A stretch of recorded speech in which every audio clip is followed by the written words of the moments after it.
All right.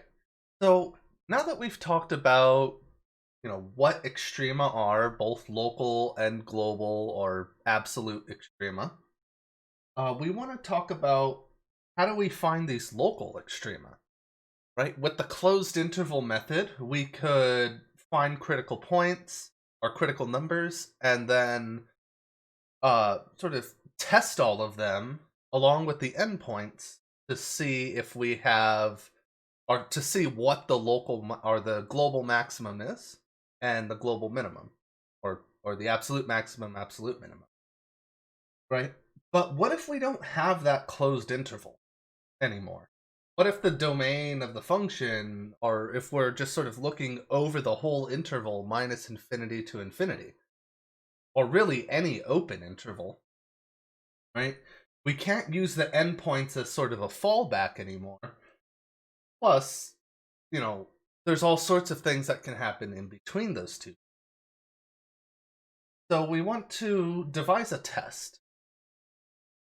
So before we write down the test, let's remember a few facts here. So if f prime of x is positive, right? If you have a positive derivative, then f of x is increasing. Right? We talked about this a bit before when we were sort of graphing derivatives from functions, or we were graphing the original function given the graph of the derivative. We're looking at some stuff like that before. And likewise here, we have basically the same statement, but for the opposite sign.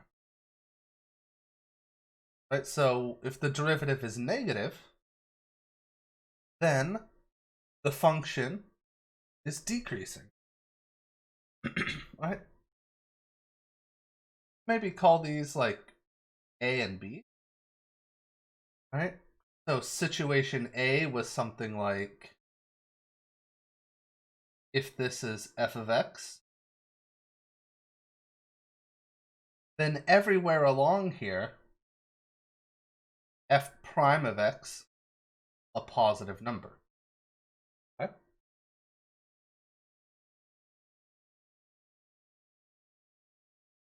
And B, if the function is decreasing, however it might be doing that,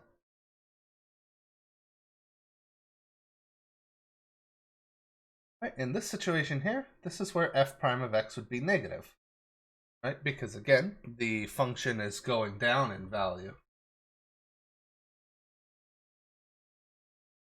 So we want to use this and ask how can we use this stuff to identify extrema, local extreme. All right. So this is probably going to remind you a bit of defining these things. But I want you to think more carefully about how the derivative looks here. Right? So let's say here is your function. Actually, let's not use that one. Let's start with this one to make life easier. Right? So there's a few things which we could call local extrema here. Right? We have this point here, this one here. Right? Now let's talk about this graph a little bit. This point here is a local minimum, right? Because it's kind of at the bottom of a valley. This one here is a local maximum, and this one here is another local minimum. For this function, this also happens to be a global or an absolute minimum, but that's a bit hard to show numerically. Graphically, it's all. This has no absolute maximum, by the way. We're assuming the domain is all real numbers. Anyway, so here's how we want to look at this, though. At each of these points here, which, by the way, what's the value of the derivative at each of these? Right? F prime is going to be 0 at all of these, right? Okay. So let's draw a line through the function at each of these points here. All right. So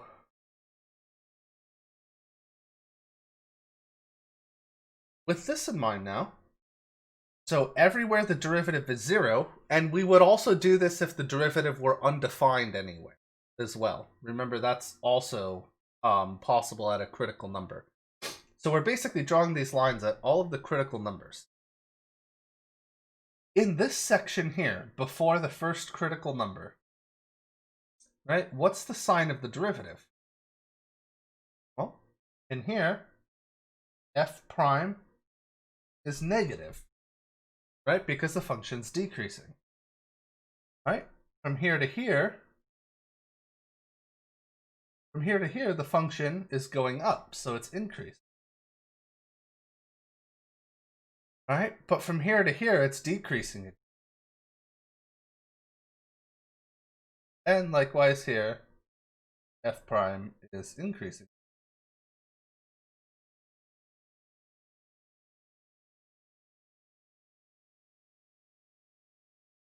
That down a little bit. Okay. So, I want you to pay careful attention to how the sign of the derivative is changing. So we know that this one's a local minimum, right? This is a local max. This is another local min.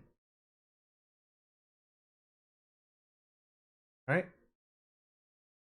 What I want you to look at is, for each of these, as we cross this line, what happens to the sign? Right? As we cross a local minimum, it goes from negative to positive. As we cross a local maximum, it goes from positive to negative. And if we look back over here, crossing this local minimum, you see we go from negative to positive again. And that's the main theme here when we're looking for extrema. We want to look at how the sign changes.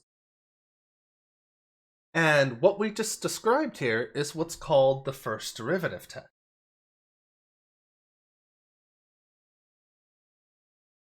Or sorry, not example. We'll do an example next video. I want to write down here for you the first derivative test.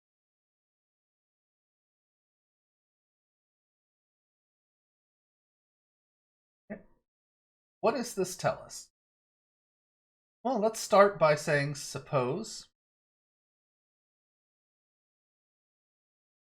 that C is a critical number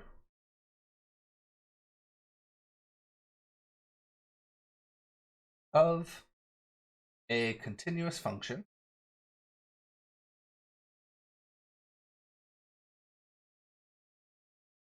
f.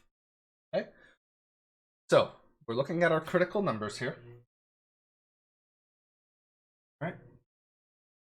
So, if f prime changes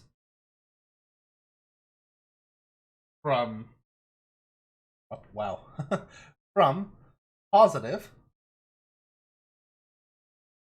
to negative at C. Okay. What did that one mean? If we went from plus to minus, so if we went from increasing, decreasing, right? Increasing to decreasing means we would go up and then down, and that's what a local maximum would look like, right? Up and then down. That's a local maximum. Right? Then f has a local maximum at C. Okay? Hopefully that makes sense. What if we go the other way? Right? If we go from negative to positive, that's what a local minimum looks like. Right? So let's save some extra writing here.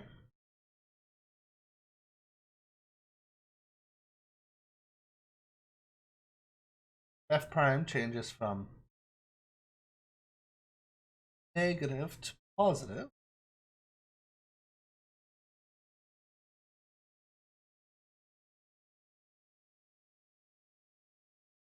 Right, so if f prime changes from negative to positive at C, then f has, instead of a local maximum, we have a local minimum at C. Right, and again, that should hopefully make sense. If we start by going down and then suddenly we go up, we have to turn around somewhere, and that place we turn around is the local minimum.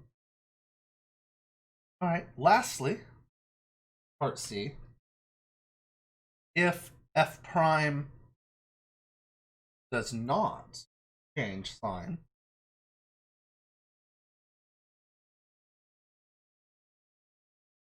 at C, then f has no local maximum or minimum at C. Okay. Hopefully that makes sense here. So again, in each of these three situations, let me just draw like a brief picture for them. So A, B, we'll do an example of C. So for A, what we're kind of looking at here would be, here's a graph. Generically, we're looking at something like this. Your derivative is is negative over here. Positive, sorry, we want local maximum part A. My apologies. Maximum. So on this side, so here's our critical number C. Over here, the derivative is positive. Over here, the derivative is negative. Up and then down, and that's a local maximum. Part B, where we want to look for a local minimum. So let's say we have a function like this.